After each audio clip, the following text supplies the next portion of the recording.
Hi there. Welcome to the Lead Relationally podcast. Let's go for a walk and join the guys as they talk about a better way to lead people.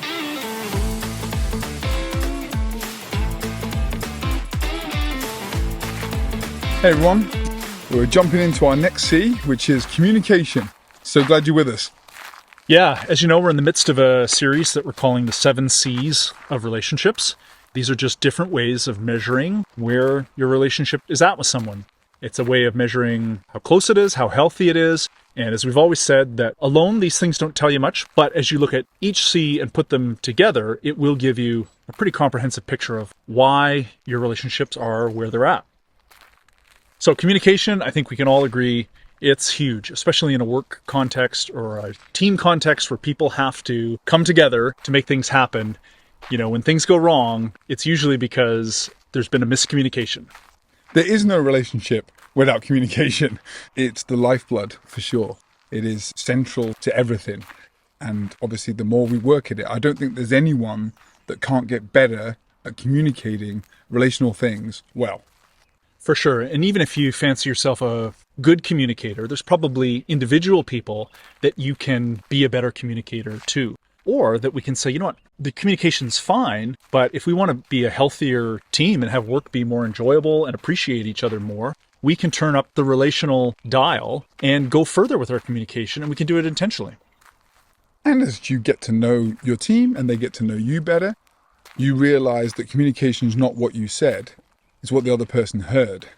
And as you get to know them better, you get to understand what they're hearing more clearly, and that makes everything flow better. Well, we always like to do that, and that we start with ourselves, right? If communication is going wrong, it starts with the leader. And you might think, hey, I told them and I reminded them and I sent the email. It's like, but we know how people are. We know how things can get lost, especially through email. You know, you might have done everything right, but if it's still not happening, then it's still not happening. So we have to just be honest and say, we need to learn how to meet our people where they're at. And it's obviously a very large umbrella term, communication. So we have to break it up into some parts so we can look at it in different ways, because of how are we meant to assess it if it's just this huge broad term that kind of like doesn't have any attributes or characteristics that I can actually look into. So we're going to do a bit of that too. And I think that's what's fun about this one. Unlike talking about chemistry, which we've said there's just nothing you can do about it. It is or it isn't. With communication, there's actually a lot we can do to work with it. So the first way that we want to look at communication today is to talk about the clarity and the quality of communication. And I think everybody would agree that clear communication is really important, and taking a little bit of extra time to make sure I'm being clear is going to solve more problems later. If I don't just rattle off that email and all the details are in my head and I just assume everybody's going to get it, we know that's where things go wrong. So clarity is really important. And then also the quality, because the quality may not be in the writing. You use Grammarly, Brad, so that was great. It was quality, but quality is in, does it connect with the person that's reading it? So there's obviously sloppy stuff we could send. I'm not talking about that. That's one aspect of quality. But then it also, was it quality for that person in the way that they receive information effectively? And that's just another dynamic too. Is it sloppy, is it not? To when they get it, does it work for them considering who they are? Quality for that person. Right. Sometimes quality is about taking a little extra time or an extra moment to ask yourself, does this convey everything to this person that I want to communicate? No problem rattling off a quick email just with some cold information. But if that's all your emails, it does communicate something to people over time, that I'm just sending you the instructions. I'm giving you the inputs, now you give me the outputs. If none of your emails have any sort of warmth, you know, throw an emoji in once in a while. We're trying to communicate a heart or a more human dynamic behind words in an email. Emails don't have tone unless you can find those kind of ways that we've all agreed on are kind of ways of communicating some of that stuff. So that's what we mean by quality. Yeah, I think quality can be all kinds of things. Like if you're sending an email at 4:37 on a Friday, it's probably worth mentioning that I know you were looking forward to just one more email, because you're communicating in a quality way that I get it, that this is coming at you later on a Friday, and you're just letting them know, it's like, don't worry, You can get on this Monday. I just wanted to get it off my desk. Like, you just shared something that you care about that person. Took you probably a few seconds extra, but it communicated some quality things about the kind of leader that you are and how you consider them. It's worth it. That's quality. Mm-hmm. I think we've all got those emails from people some people are very curt, shall we say, in what they say. And that's just the way they operate. And once you know that about them, you're just like, okay, they're just that kind of emailer. And because you know them relationally, you can forgive how they never sign their name. It's always just one sentence. And so some people operate that way. But as the leader, we want to make sure we're learning to communicate with our people in quality ways and in clear ways that creates the type of team culture that we're looking for. We're not just talking about email. Obviously, I think we've mentioned a lot of email, but it's true in human life. Do you mean like in interaction that you may take a few more seconds just to say the extra thing or check in with that person as they're walking in the door. Hey, so good to see you. I'm glad you're here. Like, it's like you don't need to do that, but it's a quality communication of welcome, of someone walking in the same room as you and being at the meeting and what have you. And so that's similar to the extra bits to an email. It's the extra bits that you're doing in person also. Yeah, we communicate with our team and our people in all sorts of ways. And I think we know that generally speaking, the closer that you are with somebody, the more intimate ways you will communicate, right? There's levels and there's degrees of the communication. So in a work context, email is probably the kind of the baseline communication, but people that you're closer with at work, you might be able to text each other, right? Or maybe there's a group chat going on. Maybe your team has a group chat. Maybe you force that on them, or maybe it grew organically, right? There's just sort of different levels of communication. And that can be an indicator of how close a team feels to one another and what your culture is.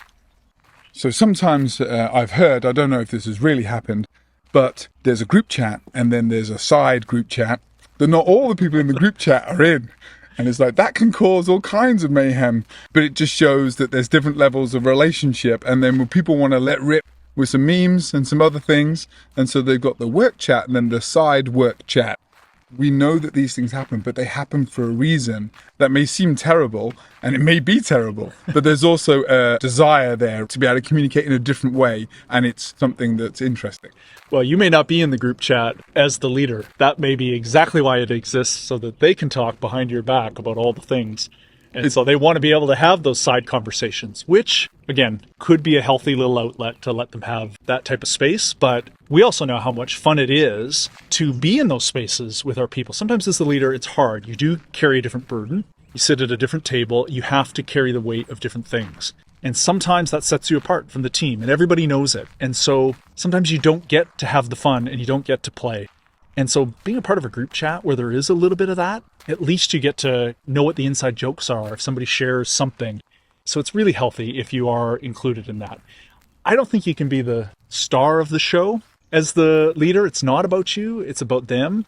And so that's a place where, hopefully you can participate humbly, right? If you're going to make a joke, you make it about yourself so that everybody can say, oh, okay, we can have a go. You don't take yourself that seriously. That gets really fun. You're not there to make fun of all your people. Absolutely. And there's obviously caution there. This is not the time to one-up people on your team when you're the leader, because it just sounds different when it comes from you. It's better when it's coming at you. You're receiving the heat rather than you're giving it out. Mm-hmm. And then obviously someone will say something a little bit naughty and you may have to say, okay, so the meeting is on Tuesday at 4, and everyone knows the teachers just shut this down, like it's over. Yeah. And it's like, that's all good, appropriate, good humor and great communication of, I enjoyed that, but obviously we got to be wise with this. Well, we're still the leader. Mm-hmm. And so if we want to allow some of that messiness in and fun where we can be more fully ourselves as people, it's going to make work a lot more enjoyable. But yes, we do open the door to the messiness of that. Oh, somebody's posting some stupid thing in the chat every day. It's like, well, we don't want that. And so now we got to have a side conversation. I get it. The easier thing would be work is work and personal is personal. Don't use this for that, and let's just keep it clean. You can do that, and everybody can operate that way, and those are the rules. But you can also make work a lot more enjoyable if we allow ourselves to be ourselves. And that's why we chose to look at it through clarity and quality, because you may lose some of the clarity with this kind of addition of more relational banter. And so you don't want to lose too much of that. But then you do want to add a little bit more quality to it, as in meaningful in certain ways, in communicating more things than just information, but personality, the fact that you like people. It makes it a little bit more enjoyable for those involved. But it is a good counterweight to, well, now it's just become too messy. We're losing all the clarity. It's no good. And so you are the one responsible for that as the leader, to have the mindset of, I want quality, I want a bit of that. I also want to keep some clarity around, we do need to get some things done and communicate effectively together. That's going to be on you. You can't pass that off. Mm-hmm. So that's a good way to think about communication. Another one that's important and is probably obvious as well about communication is to look at the timeliness of your communication and the rhythm of your communication. So we're not saying more is always better. We've known over communicators. Every thought that enters their head, there's an email blast to the team. And it's hard to take any one of those emails seriously when they're all coming at you. And so it's finding the right rhythm of communication with your team. Does the important information kind of come out at the same time every week, so everybody knows, okay, here's the business stuff, and then our other communication around this doesn't have to be about that because we put that in its place. And so what's the rhythm that people can expect from you? And then timeliness is, okay, are you sending emails at 11:30 at night and people are in bed doom scrolling, and then they get an email from work because you're up working late thinking about stuff, and so you're rattling off an email. That also includes things like our response time to people when they're communicating back. Are we getting back to them so that they feel like they're being taken seriously and their feedback or their questions are being answered? We can cause a lot of frustration when we're asking people to do things and then we're communicating the information they need late. And so the timing's off. It's like, well, I'm halfway through this project and now you're sending me this? It's like, oh no, shoot. So it's much better to say, here's what you need, or here's what you need and when it's coming. And then all of a sudden you've got clarity again, which was obviously the one before, but you're addressing the timeliness and the rhythm. I'll keep sending you the numbers you need or whatever it is on Tuesdays, and you're letting them know when it'll be coming to them. So it's not them hunting down the information that they need. They know where it is and when it's coming. It just makes your communication to them so much better. I mean, what if we got to a point with our people where we knew what they needed from us before they had to ask for it? Where we're saying, okay, I probably need to circle back on this. We haven't talked about that yet this week, and I just want to make sure everybody's still keeping it front of mind, or whatever it is, that we have a sense of what they need. And is it another email? You know, we can hide behind email. We've talked about this. Sometimes you need to actually just walk over to where they're working and just check in and just talk personally. Other times, giving people instructions verbally, you might get lost because you might say, well, I did the most personal thing. I went over and I talked to them face to face. I looked them in the eye and I told them what I wanted. It's like, yeah, but that's not how people organize their tasks. And some people might say, hey, can you put that in an email for me? That would be really helpful, right? But they might not ask for that. We have to know how to work with our people. And again, that comes from learning how communication lands for them.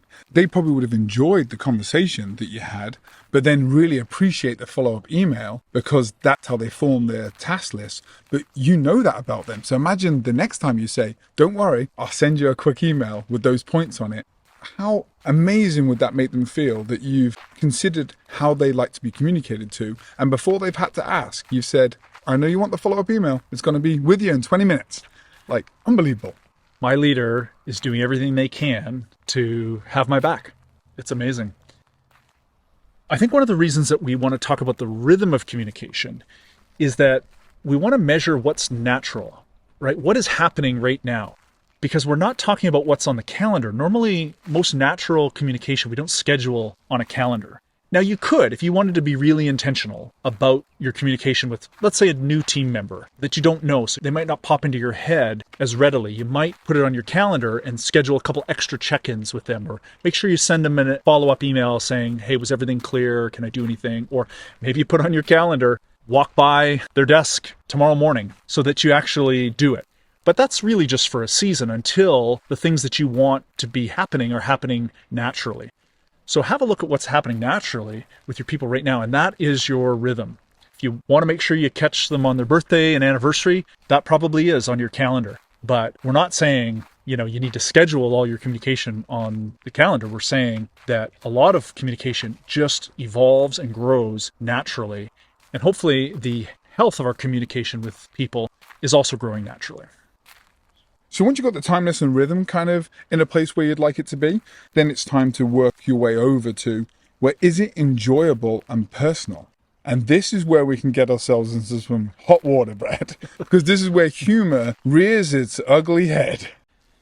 Yeah, as relationally wired people, naturally, we want to have deeper levels of connection with people beyond just the work stuff. And that's also what makes work survivable and even enjoyable, is when you have a connection, when you know you appreciate each other beyond the work that you're doing together. And so as a leader that wants to have that dynamic on the team, you want to create room for a bit of fun and enjoyment. You want it to be more personal, but it has to be appropriately so. And this is the balance. The safer thing to do would be to say, no personal stuff, no fun stuff, no joke. Those are the rules. And everybody would stay in their lane and the communication would happen. And that would be it. And you can lead that way. But if you want to connect with your people, the closer you are with people, like, humor wants to come out. It wants to come up naturally because it just makes everything lighter. I think we know those people that we love when they're at the meeting because they just make it more enjoyable, because they know how to not necessarily be the class clown and derail the whole thing, because that can actually be frustrating, but just add a little bit of fun. We're working hard. We're going to get this done, but hey, we can enjoy it while we're doing it. We can laugh at the things that are ridiculous, and that just keeps everything light. And I think we want that, but there can be lots of ways that this can go wrong. And we're also acknowledging that some teams have been together for a short time, 3 weeks or whatever. Some have been together 3 years. When you've had a group of people that have been working together for 3 years, there's a certain amount of shared history there that's going on together that would then hopefully bleed over into their communication with one another, because they do have just more understanding of who they are, on the team. And so therefore you would expect a few memes and a bit of this and a bit of that. But you as the leader are then trying to show the level of humor that would be acceptable and great, especially once a new person comes in, because now all the dynamics have changed. And how do they handle that? Because now they've got 3 years of history, and now there's new persons come in, and they may not have realized things have changed or needed to change to allow for this person to grow into the team. And so that's when sometimes the clash or the errors are made. And like you said, we can shut it all down so it never appears, but it kind of naturally grows. Just as relationships grow over time, communication evolves to match the relationship, as it should. And I think it starts with us as the leader setting the tone. How serious do we take ourselves? And when we show our team, we don't take ourselves that seriously. You can laugh at me. In fact, I'm going to get out in front of it. I'm going to make a joke about myself. It makes it safe for everybody to say, okay, if I misstep on this team and somebody makes a little joke, it's all in good fun. When there's high trust, humor flourishes and it makes it so fun and enjoyable. There has to be high trust. You cannot skip that and to say, well, we just have fun, and you got to be able to take a joke on this team, and this is just how we are, and so you're new here, and so this is just how we operate. It's like, well, if you have to force it, it's like that's actually not fun, and it's not safe, and it's not natural, so it's probably not that funny. And so as the leader, we have to be aware what is appropriate, what's not appropriate, and as relationships grow, more might become appropriate if the relationships are growing naturally to that point. You can't just flip a switch on your team and say, we need to be more personal. I'm going to start just messaging you questions about your life outside of work hours. Like that has not been the culture. And so it would be really out of sync. But you could start to, as a leader, be intentional about saying, we kind of know each other a little bit, but I actually do. I care about you guys and how you're doing. And so conversations that you might have in person at the office, maybe that spills over into some of the group chat, or somebody recommends a show. That kind of becomes the first few minutes and the last few minutes of any meeting, right? You're just kind of catching up. And if you're having those types of conversations in person, it would make sense that it would spill over into a group chat. Absolutely. The levels of communication also bring different levels of intimacy in them inherently. That's how they've been designed. And so understanding that as the leader, and we need to be good at that. We need to understand, how am I leading that? And how am I using that in the best ways possible? Yeah, well, Chris, we turned down the home stretch here already a while ago. So So we've talked about communication in a number of different ways. Clarity and quality, timeliness and rhythm, and enjoyment and personalness. So what can we do with this information? Well, there's a lot you can do with it. I know that we're used to working in our organizations in tracking our work, our communication flow. We are now saying, let's put a relational lens onto that assessment. Is the communication information flowing to the people it needs to in the way it needs to in a timely manner? That's an amazing way of looking at it. Then let's take another look and say, and how is that landing for the people that it's going to? So there's just an extra piece. So is it flowing and landing in a timely manner? And then how's it being received is the part that we're adding. That's obviously a basic, simplistic way of understanding what we're offering, but it's another lens. And this one is communication's not just what we're delivering, not just what we're sending, not just where it lands, but then how is it received? And that, I'd say, would be the key to leading relationally when it comes to communication. That's a good point, to take the time to think about what would my team say about communication? What would that person say? Not what I think I'm doing. Because again, we have lots of good intentions. And we probably think, well, my intentions are good, so it must be working. But if we were to ask one of your team members, do you feel that the rhythm or the timeliness of your team leader's communication is good enough? What would they say? Is their communication fun and enjoyable and personal? Appropriately so. What would they say? So try and put yourself in the shoes of the people that are following you, right? And that is our job as relational leaders. And you're going to get mixed response. Some people are going to say, I'd like it to be more fun and more personal. Other people are going to say, I wish it was just clearer and direct and to the point. And you as the leader need to balance that and hold those things in tension with one another in good, healthy ways, because they're not wrong in their feedback. That's the way they are. That's how they enjoy being communicated to. So you need to have that be known and understood. And also when the team changes, some of those dynamics will change. And so then you'll have to check it again. And I know that that can feel like another burden, but avoiding miscommunication will always excel in your team dynamics than trying to deal with them once they've happened. Well, and sometimes we can treat our team like a single-celled organism. And it's not true. It's made up of individuals. And as we get to know those individuals, we just know some people are just going to need a different rhythm. They're going to need extra stuff or less stuff coming from you. And so if you'd like a better team culture, often the best way to go about it is to look at what you're doing individually with each person on that team. To not just say, well, as a team, we're going to have more fun. Start connecting with people more individually to find out, do they even want to go there, right? Do they just want to punch in and punch out and they don't want, and so you'll learn what your people want. And as you're doing that individually, then that is going to bring up the relational temperature of the whole group. All the healthy things will be coming out at the team level because you've been working on it individually. Even just think about one person this week to say, how do I become a better communicator with this person? Do they need less? Do they need more? Does it need to be more personal? Where am I at with this person? And how can I take one step to make the communication better? And then do that with the next person. And I suppose if you're wondering which one would I start with on the team, I'd say the one that's probably not the most like you, because I think you might learn the most. Like that person, they're quite different to me. If I could understand how they like to be communicated with, which is probably different than I'd probably get a different perspective and understanding, which actually means I learn the most from this person and actually might make us closer and be able to communicate clearer and with more quality. It'd be amazing. There you go, communication. You got yourself another C, another thing to think about and talk about this week when you're out there on the path. See you in the next one. Hey, thanks guys. Join us again soon for another conversation. But in the meantime, it's your turn.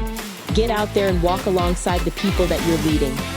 Visit us at leadrelationally.com and follow us on Facebook and Instagram for more support.